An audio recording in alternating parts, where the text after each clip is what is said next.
Shiroli MIDC मधील तसंच विविध कंपन्यातील साहित्य चोरणाऱ्या दोघा चोरट्यांना कोल्हापूर स्थानिक गुन्हे अन्वेषण शाखेनं अटक केली।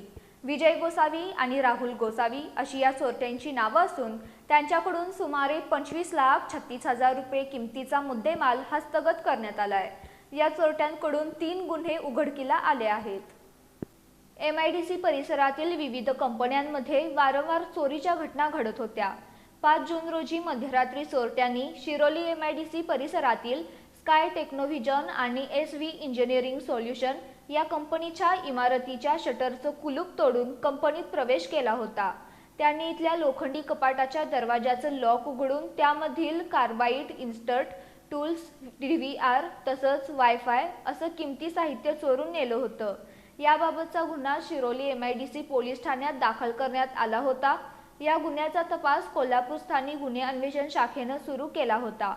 पोलिसांच्या पथकानं या परिसरातील CCTV कॅमेऱ्यांची तपासणी केली होती। या कंपनीतील साहित्य चोरलेले चोरटे हे चोरलेलं साहित्य विकण्यासाठी पुणे-बेंगलोर रोडवरील किनी गावाजवळ येणार होते। याबाबतची माहिती पोलिसांच्या पथकाला मिळाली होती। त्यानुसार पोलिसांनी आज या ठिकाणी सापळा रचला होता।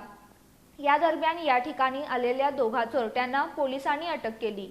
विजय विलास गोसावी आणि राहुल शिवाजी गोसावी अशी या चोरट्यांची नावं असून हे दोघेही हातकणंगले तालुक्यातील रुकडीवाडी इथल्या गोसावी वसाहतीत राहणारे आहेत। पोलिसांनी या दोघांकडून चोरलेलं साहित्य आणि मालवाहू वाहन असा सुमारे 25,36,723 रुपये किमतीचा मुद्देमाल जप्त केलाय। या चोरट्यांकडून शिरोली एमआयडीसी पोलीस ठाण्याच्या हद्दीतील 2 आणि गांधीनगर पोलीस ठाण्याच्या हद्दीतील 1 असे 3 गुन्हे उघडकीला आले आहेत।